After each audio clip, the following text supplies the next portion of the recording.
Good morning दोस्तों, स्वागत है आपका अपने चैनल में। आप सब कैसे हैं? उम्मीद करती हूँ आप सब बहुत ही अच्छे होंगे। तो यहाँ पर मैं अपना ब्लॉग सुबह से स्टार्ट कर रही हूँ। तो आप देख ही रहे हैं कि उधर मेरा बाबू सोया हुआ है और इधर परी नहाकर रेडी हो चुकी है आज सबसे पहले। और कही ना कि मम्मी आप पहले मेरा बाल बना दीजिए, तो जब मुझे स्कूल जाना होगा तो मैं खुद से यूनिफॉर्म अपना पहन लूँगी। तो मैंने उसका पहले बाल बनाया, थोड़ी बहुत उससे मैंने बातें की। और बाबू अभी तक सोया था, उसको मैं कितना भी जगा रही थी उठ नहीं रहा था। तो अभी उसका स्कूल बंद है।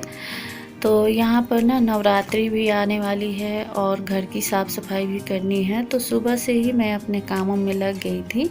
और इधर देखिए परी भी रेडी हो चुकी है।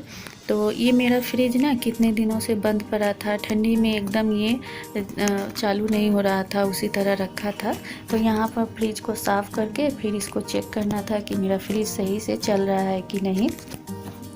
और नवरात्रि में हमारे यहाँ पाठ भी बैठाया जाता है। तो जितने भी सामान होते हैं हम लोग फ्रिज में ही रख देते हैं पूजा पाठ का। और जानते ही हैं कि गर्मी आ चुकी है और हर चीज़ ख़राब होने का डर रहता है। तो यहाँ पर उसकी सफाई मैंने कर दी थी, तो सोचा पहले मैं घर में झाड़ू लगा लूँगी, उसके बाद ही मैं और सारा जितना भी काम रहेगा उतना मैं करूँगी। तो झाड़ू मैंने पहले ही लगा लिया था और सोचा ना कि जब घर की सफाई मैं कर ही रही हूँ तो जितने भी अलमारी और बेड है सबको मैं पोंछ लेती हूँ। तो यहाँ पर देखिए मुझे अभी बिस्तर भी लगाना है। बेडशीट तो मैंने पहले ही धोकर रख दिया था, यहाँ पर सूख भी गए हैं। तो बेडशीट मैं बाद में बिछाऊंगी और पहले मैं अलमारी और बेड को पोंछूंगी। क्योंकि ना इतना तेज़ मतलब दोपहर में हवा चलता है, गर्म हवा, कि जिसके कारण मतलब घर में डस्ट वगैरह सब रोज़ बैठ जाते हैं। तो मैंने थोड़ा सोचा कि गीले कपड़े से मैं सबको पोंछ लूँगी। और वैसे ना त्यौहार पे हम लोग साफ़ सफाई हमेशा करते रहते हैं। तो यहाँ पर सब काम मेरा हो गया, तो उसके बाद मैं घर को भी धो लूँगी। और अभी गर्मी का समय है तो हम लोग बेड पे नहीं सोते हैं, इसी तरह ज़मीन पे ही सो जाते हैं। क्योंकि ना ज़मीन पे सोने से मुझे बहुत अच्छा भी लगता है और बहुत ही ठंडा लगता है सोने में।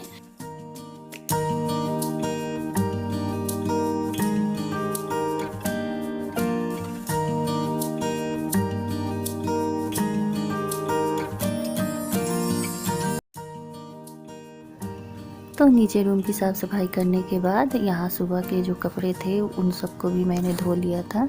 तो सोचा कि चलो पहले कपड़ा फैला देती हूँ और उसके बाद ही मैं नहाने जाऊँगी। नहाने के बाद ना फिर धूप में जाने का मन नहीं करता है। और आप देख ही रहे हैं कि इतनी सुबह इतनी तगड़ी धूप हो गई है। और यहाँ पर फाइनली मेरा सारा काम हो चुका है। तो मैं नहा भी ली हूँ और नहाने के बाद सोचा कि पहले थोड़ा कंघी कर लेती हूँ, थोड़ा मैं कुछ देर पंखे में बैठूँगी। क्योंकि गर्मी इतना है ना, और अभी आप सब ने देखा ही कि कितना तगड़ा धूप था छत पे। तो खाना भी बनाना है और जाने का मेरा एकदम मन नहीं है कि हम ऊपर कैसे जाएं। लेकिन क्या करें, एक हाउसवाइफ हूँ तो काम तो करना ही है।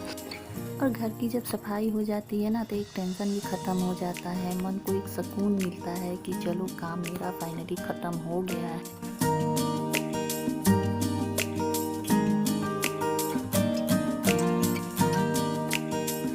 और यहाँ ना मेरा रोज़ का काम रहता है कि मैं नहाने के बाद ना थोड़ा सा इसी तरह रेडी हो जाती हूँ।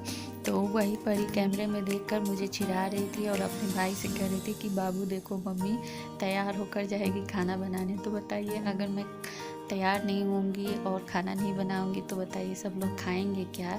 तो वही सब चीज़ें हैं, हम लोग अपने में हंसी मजाक कर रहे थे। और अब जा रही हूँ मैं खाना बनाने। तो किचन में आने के बाद मेरा सबसे पहला काम होता है चाय बनाना। तो यहाँ पर चाय भी मेरी बन गई है और मैं सबके लिए निकाल भी दूँगी। तो सुबह में ना मैं परी के लिए जब नाश्ता बनाई थी आलू का पराठा, तो उसी समय मैंने ज़्यादा ही आलू उबाले थे।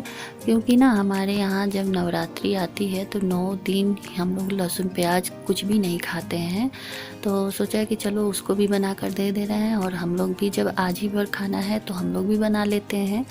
और मेरे यहाँ ना आलू का पराठा सब बहुत ही मन से खाते हैं। तो वही मैं यहाँ पर बनाते जा रही थी और सब लोग गर्मा गर्म खाते जा रहे थे। तो यहाँ पर खाना बनाने के बाद मैं नहीं खाई थी, क्योंकि ना आप लोगों ने देखा है कि छत पे बहुत तेज़ धूप आ जा रही है जिससे बहुत गर्मी लगती है ऊपर। तो यहाँ पर मैंने सोचा कि काम करने के बाद किचन का जितना भी काम था, बर्तन धोना सब मैंने कर लिया था। और उसके बाद सोचा कि पहले मैं बिस्तर लगा लेती हूँ, उसके बाद ही इत्मीनान से बैठकर मैं खाना खाऊंगी। और जब सारे काम हो जाते हैं ना तो एक सुकून भी मिलता है। तो यही सब चीज़ें। और कल से ना नवरात्रि भी स्टार्ट हो रही है, तो अभी पूजा का सामान भी लाना है। और हमारे यहाँ ना हर साल दोनों नवरात्रि में पाठ बैठाया जाता है। तो देखिए अब पूजा का सामान कौन लाता है, मैं लाती हूँ कि मेरे हस्बैंड लाते हैं। तो यहाँ पर बातें करते करते मेरा बिस्तर भी लग चुका है। और आज के लिए बस इतना ही, फिर मिलेंगे आप सबसे अगले वीडियो में, तब तक के